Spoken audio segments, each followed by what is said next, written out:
How's it going, everyone? You got Corey here, and I will be doing this video solo as Jason was rather uncomfortable with doing this sort of topic, and I do not blame him one single bit, especially when we get into the context of it all. So this right here is going to be an update in regards to the Brian Laundrie, Gabby Petito situation, and as you see right here in big black letters, Brian Laundrie Autopsy Update. Cause of death was suicide, says forensic anthropologist. Laundrie took his own life with a gunshot wound to the head.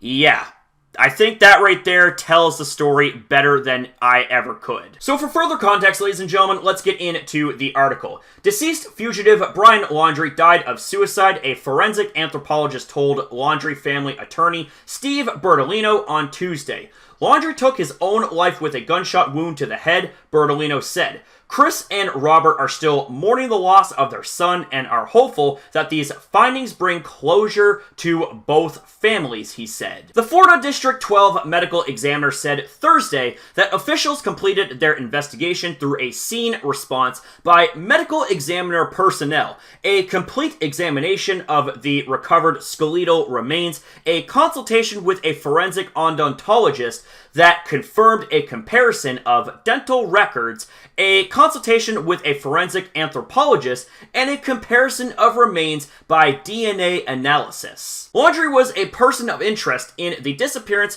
and homicide of his former fiancée, Gabby Petito, a tragedy that captured the nation's attention for more than a month after Petito's family reported her missing on September 11th. Authorities recovered Laundrie's partial skeletal remains, along with a backpack and other personal items belonging to Laundrie on October 20th at the creek with the name I cannot pronounce, Environmental Park in Northport, Florida. The following day, after a comparison of dental records, the agency confirmed the remains as Laundrie's. The medical examiner's office conducted an initial autopsy in late October, but the results came back inconclusive. The remains were then sent to a forensic anthropologist. Forensic anthropologists analyze human remains, conduct DNA tests, and look for any signs of weapon evidence to help determine how a person died. Authorities also found Laundrie's notebook on October 20th, which police say may be salvageable. It is unclear what's inside the notebook.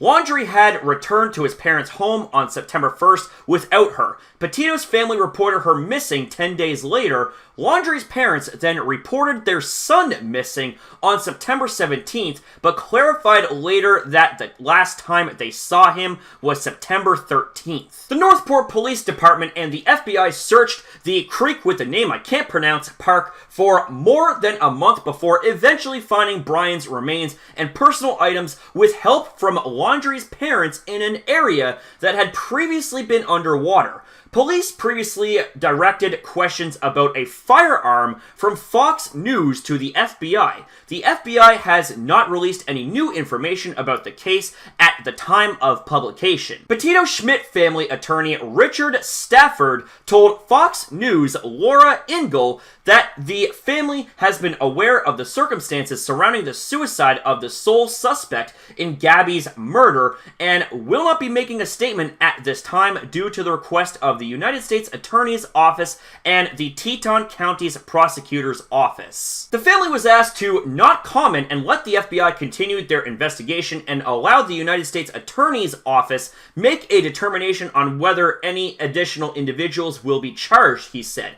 Whether that determination is made, we will have a statement. The National Suicide Prevention Lifeline can be reached by calling 800-273-8255. For those who don't want to speak to a counselor, there's also a national crisis text line available 24/7 by texting HOME to 741-741. So now on to my thoughts here, and just like in the last video where we talked about remains being found that could have been Brian Laundrie's, we had 100% no doubt confirmed that the remains are in fact Brian Laundrie, and the cause of death was a gunshot wound to the head. Now, this is obviously very sad times, and this right here is a grim update in the situation overall, but I have to say what makes this whole thing even sadder is the fact that the Petito family is never truly going to get the closure that they deserve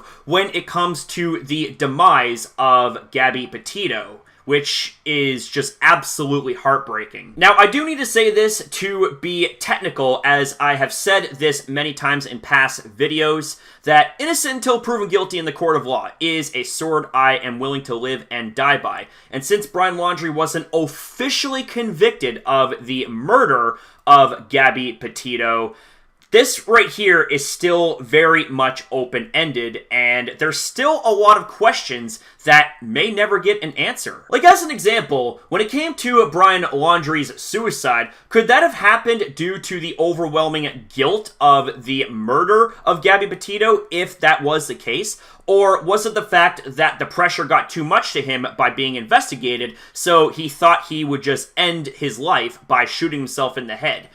Either way, we're not going to ever truly know 100% all of the answers to these crazy, crazy questions. But anyways, ladies and gentlemen, I'm really not even sure what else I can say here. Like, this is just a very sad and depressing update in regards to this whole situation. And yeah, there's really nothing more that can be said here. Like, I think this whole thing, as far as the situation goes, is officially done, unless we get ourselves an update, which if we do, then I will do my best to keep you guys in the loop with the details. But for right now, ladies and gentlemen, I want to say thank you guys very much for watching. Thank you very much for your time as well in viewing this video. Have yourself a damn good one, and I'll see you guys in the next video.